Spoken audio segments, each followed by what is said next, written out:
Chapter 829, Arrival of June. In the dark night, and within the green vine forest, Klein closed his eyes as he listened to that musical movement that was emitted from the sky. He felt calm in both body and mind, but he felt a faint sense of depression and sadness grow, emanate, and resonate. After an unknown period of time, the soothing melody finally disappeared as the hanging pea vines gently swayed in the night wind. Klein sighed silently as he opened his eyes and looked up. He saw that Queen Mystic Bernadette had handed over the orifice-filled human skull back to the servant that was half man, half wind.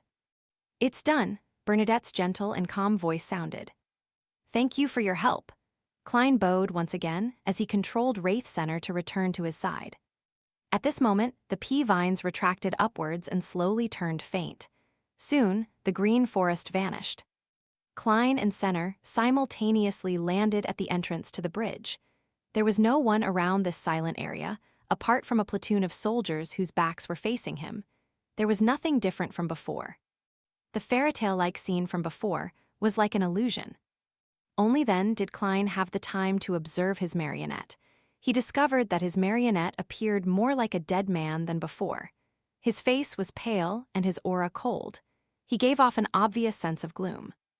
This is likely the result of a single high dosage of contamination. If it's just guarding Channy's gate for 1 to 2 times a week, with each duty happening during the day, it wouldn't be this serious. It's impossible that 2 months is the limit. If that's the case, even if it's the church of an orthodox deity, it won't be able to afford such losses. I expect a normal keeper to live for several years, or even more than 10 years. However, it's easy to mutate midway and lose control.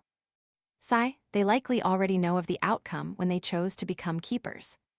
Klein felt poignant as he made Center project himself onto the gold coin inside the iron cigar case. Following that, he used traveling to head out to sea. After selecting food for creeping hunger, he returned to his master bedroom's bathroom in 160 Birkeland Street. 5th June, Sunday, inside the Hall family castle. Audrey was sitting in front of a study desk, as she admired the sight of the mystical item she had just acquired. Its outer appearance was that of a black fishnet glove that reached the elbow. It appeared to be a product of the royal family that came with a sense of magnificence and elegance. This was the item the artisan had made after some time, using the mentor of disorder beyonder characteristic she had obtained from the world Jayaman Sparrow. Audrey had previously asked her father, Earl Hall, and obtained the answer. You can buy it and use it for yourself. Having such filial thoughts is already good enough. Hence, she specially instructed Mr. Hanged Man to get the artisan to make it into an item that could be carried around by a lady. This also made her suspect if her father had better mystical items, or if the Church of the Goddess provided him rather high-level protection. Based on the Hanged Man's description, this fishnet glove gave the wearer several beyonder powers. One of them was the enhancement of one's dignity and body, making surrounding beings lower their own, standing to submit themselves without realizing it. Another was distort, the ability to distort a target's words, actions, and intent. It allowed one to formulate a certain order that provided them with an advantage. The third was bribe, which bribed them via a symbolic gesture. It allowed the target to feel a great sense of fondness, making it difficult to have any thoughts of animosity or even wish to fight the wearer. If the conditions were suitable, the person who received the bribe had an extremely small chance of attacking their companions. Audrey heard from Mr. World that this was one type of bribe beyonder powers that was known as bribe charm. The last was to produce a disorder effect on a target or surrounding area, making it difficult for attacks to land on the wearer, and making the enemy easily choose to make the wrong judgment. Audrey was very satisfied with these effects. However, what vexed her was that the artisan's level was lacking. The Sequence 5 mystical item he created had relatively serious negative side effects. First, it would make the wearer's psyche slowly grow dark, making them often wish to take shortcuts, use schemes, or dishonorable methods to complete matters. Second, the wearer would enter a state of disorder after wearing it for more than 3 minutes. Audrey had tried it previously, and she had made a mistake without realizing it when she was bathing. The normal procedure was to let her maidservant fill the bathtub with water and adjust the temperature before she took off her clothes, enter the bathtub, and then finish washing up. However, Audrey had first entered the bathtub, filled it with cold water, and waited until her clothes were wet before she remembered to take them off. The only thing she was thankful about was that she had eventually controlled herself and hadn't called her lady's maid in to witness such an embarrassing matter. This makes me feel like a curly-haired baboon. Audrey thought in embarrassment and anger. She found the first negative effect acceptable because she was a psychiatrist. She could often check on herself and eliminate her dark thoughts. Furthermore, she had Susie to provide her with help as an onlooker. However, the second negative effect was completely unacceptable. The second negative effect is just too problematic. All I can do is bring it with me. I'll wear it at critical moments.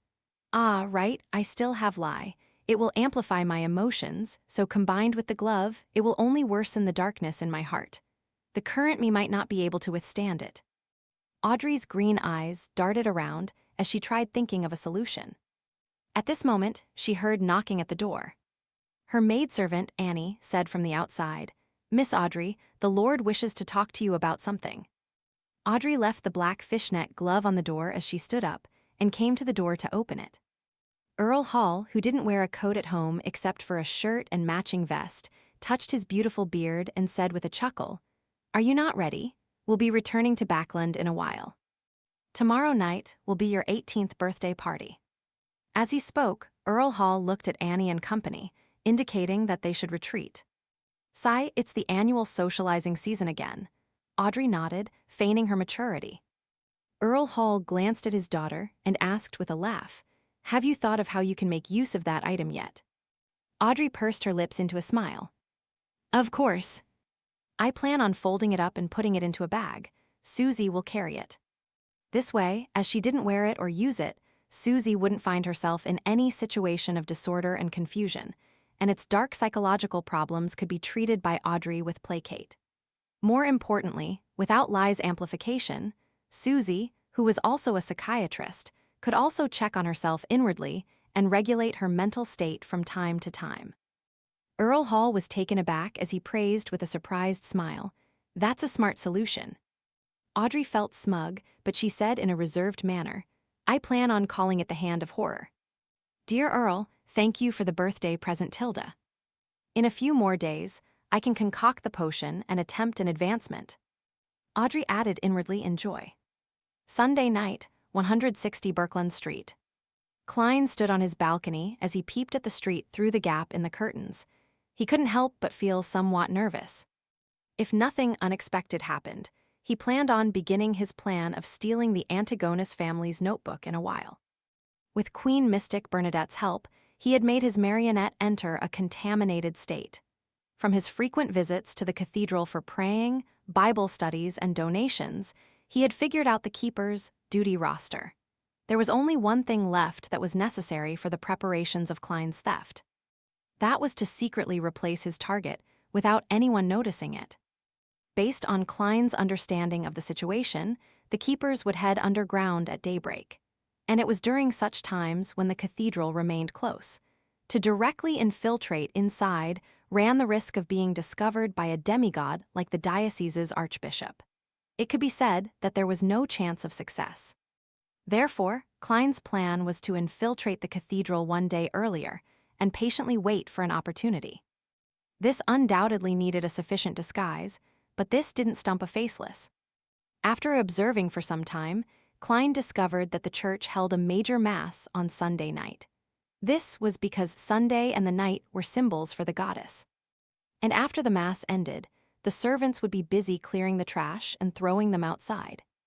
Klein's plan was to seize this opportunity to knock a servant unconscious and enter the cathedral while disguised as the servant before sleeping in the servants' quarters. For this, he had even purchased a dosage that was able to let a person fall into a deep sleep for 10 hours without causing any physical harm.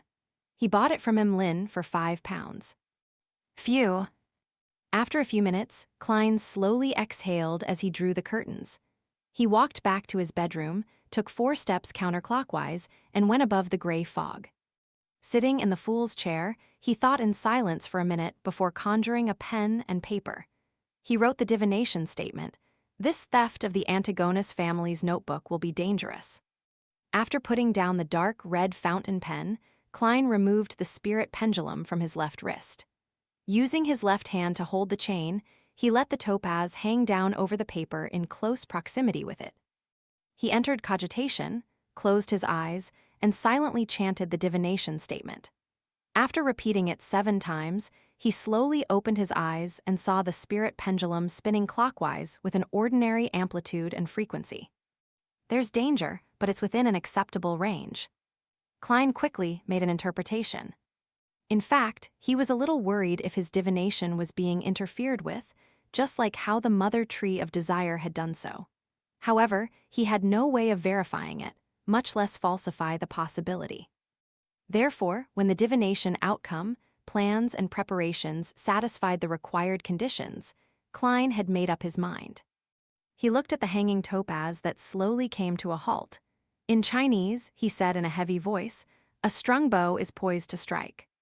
Before he finished his sentence, Klein let his spirituality envelop himself as he simulated the feeling of falling, and he returned to the real world. This time, he planned on only bringing 3 items with him: Creeping Hunger, Senner's gold coin, and Azek's copper whistle.